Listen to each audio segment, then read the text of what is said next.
News4's Weather Extra with Chief Meteorologist David Paul. Welcome into Weather Extra on this Friday evening. I'm so happy you're here. We're covering rain chances for the weekend. I know the timing is not great. I mean, who wants rain on the weekend? But the fact is we need some moisture. If you go back to the middle of last year, last summer, all the way through the beginning part of this year, overall, we've been way drier than normal. Here's a look at some of the numbers with meteorologist Zach Webster.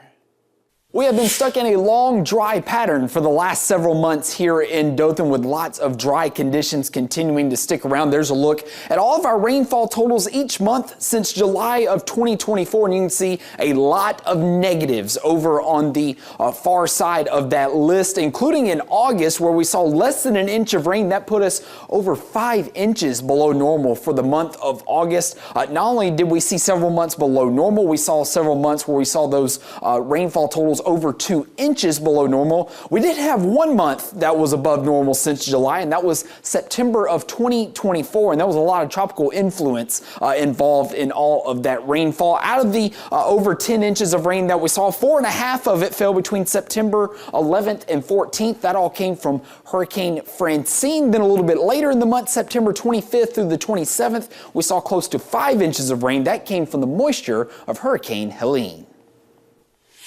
Those numbers are eye-opening. You take away what we saw in September, and it's been really, really dry for many, many months. So far this month, we are below normal again. We've had 0.9 inches officially at the airport in Dothan. That is below normal by 0.18 inches, so we're doing okay. The rain this weekend is needed. It won't be washout weather. It won't be a widespread soaker for most of us, but at least some raindrops on the way. Let's go through time. The high-resolution graph model here. We have that energy coming towards us as we go through the weekend. Early Sunday, some of the heavier rainfall may be setting up areas south, and then we'll get some more showers redeveloping during the day on Sunday, and then going into early on Monday, looking at the chance for some showers. Depends on where that upper level low tracks. If it's north of us, that's where the bulk of the rain will be, but if it's farther southward, some decent showers will be a possibility here going into the first part of Monday. So how much rain will fall?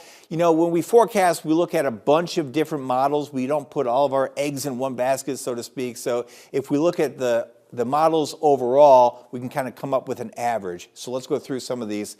This is one of the models. The model I just showed you, the graph model actually, 1.27 inches for Dothan between now and Sunday at 5 p.m. A little more area south, showing a big bullseye there in Tallahassee. Some of the other models, not as aggressive. I don't think we'll get over an inch of rain in the Dothan area this weekend. This is probably more realistic, where a heavier band sets up, Panama City over towards Tallahassee, maybe a half inch or so in the Dothan area, maybe a little bit more in pockets, areas north, based on what we'll see with that Monday rainmaker, which could be heavier across the central part of the state. Yet another look, the GFS ensembles here.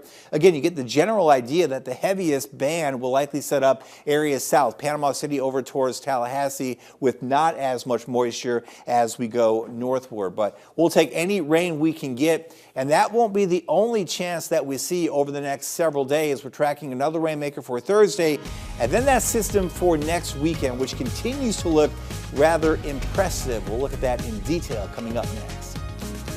Now, News4's Weather Extra.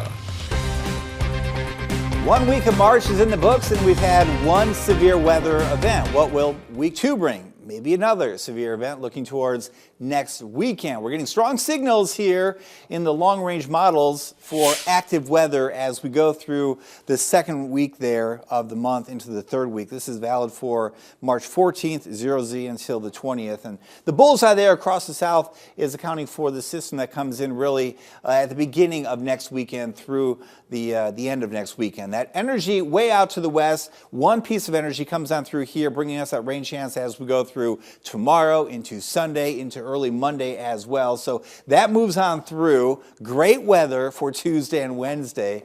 If you want to plan some days off, if you can, pick those 2 days. Thursday, a weaker rainmaker comes in, some showers, some storms. The modeling here kind of overdoes the aggressiveness of the future radar, so don't be too freaked out about that. Just some showers and storms here and there coming on through. And then a break on Friday. This is the system that we're watching for the following week. weekend. That is Saturday at 4 p.m. going into, once you know it, the middle of the night again. That's 4 a.m. on Sunday. Looks to be in that window between about midnight and, say, 6 a.m.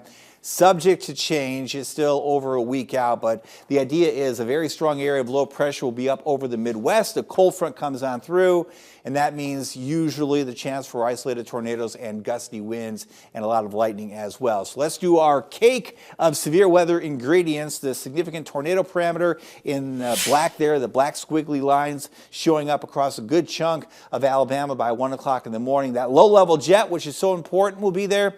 Cape, that's the energy, that will be in place as well, and that adds up to a very active scenario potentially as the radar lights up and the storminess moves into our area. Again, could be during the middle of the night. Of course, we'll be here to track it for you, and we see a lot of overnight events. I've shown you this before. Here's a look. 12 a.m. to 6 a.m., going back 10 years, when do tornado warnings occur for Houston County? The majority of them on the left side during the AM hours of the day, from midnight to midday, not as many for the afternoon or for the evening hours. And this is kind of cool. I thought we'd end with this tonight. This is a look at thunderstorm days across the U.S. during 2024, day by day. Of course, the convective season in the summertime means a lot of pop-up showers and storms across the southern part of the country. And that's why we see so much lightning. Texas all the way through South Louisiana into the panhandle of Florida, South Alabama, down into Florida. Just a ton of lightning strikes during the summertime in particular. And, you know, you pair this data with what we saw from Zach, we were actually drier than normal, so we didn't see as much lightning or as many thunderstorm days as normal last year. But as we go towards summertime this year, it looks like the pattern will be changing. We've been in a La Nina. Looks like we go neutral and then maybe even towards El Nino conditions by the fall. Lots of time to track that, but that would mean wetter weather going into next winter. All right, that's it. So pay attention to the forecast over the next several days as we track that system for next weekend. Enjoy this weekend. A little wet here and there, but a lot of dry hours as well. Enjoy the weekend. We'll see you back here next week on News 4. Good night.